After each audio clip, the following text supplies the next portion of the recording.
Hey there, legend seeker. Whether you're a returning hero or it's your very first time here, welcome to Heroes Labor. The home of untold stories, iconic trailblazers, and forgotten legends who shaped our world. Every video here is a tribute to courage, sacrifice, and legacy. So buckle up, you're in for another powerful story that will inspire, educate, and maybe even challenge how you see history. If you haven't already, hit that subscribe button and turn on the notification bell so you never miss a story worth remembering. Drop a comment to let us know you're here, and share this video with someone who values legacy and impact just like you.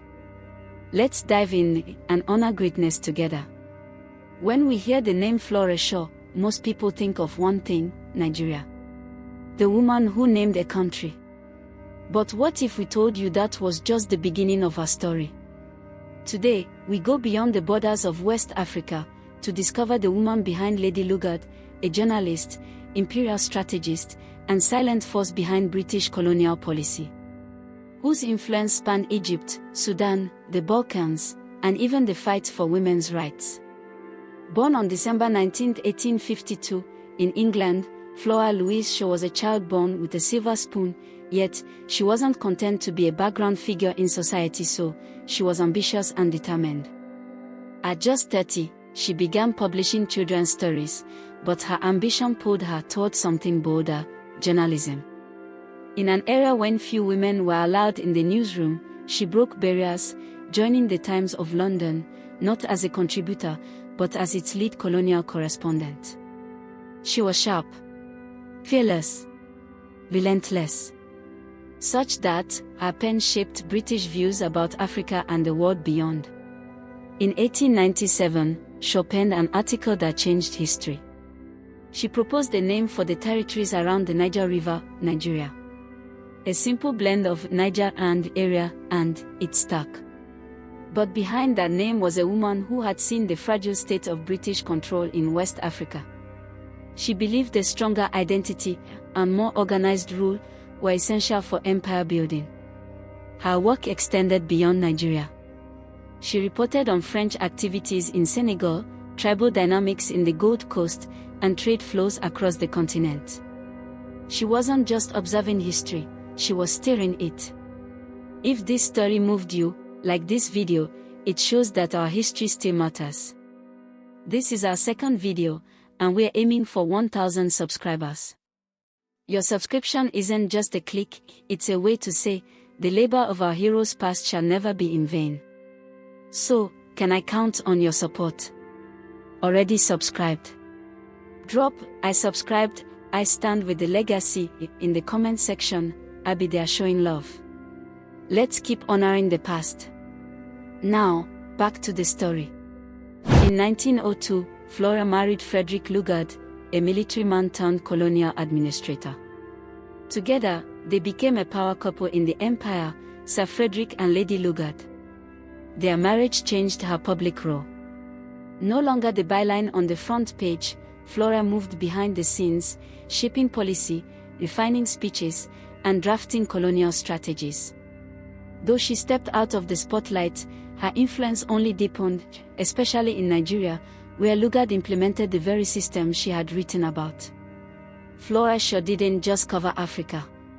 In the 1890s, she was reporting from the Suez Canal, tracking British control in Egypt, analyzing the muddiest war in Sudan, and writing candidly about Balkan nationalism. Sequel to her understanding of geopolitics. She predicted uprisings and questioned misrule respectively.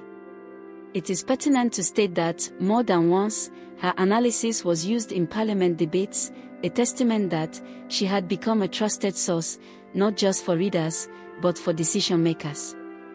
And yet, behind her words lay the tension of a woman caught between Victorian values and modern insight. Shaw believed in empire, but she believed it could be better, smarter, and more humane.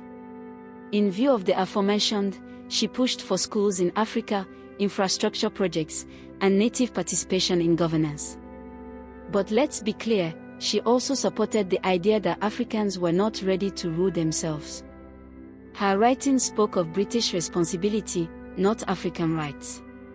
Today, many view her ideas as paternalistic, at best, and imperialist at worst.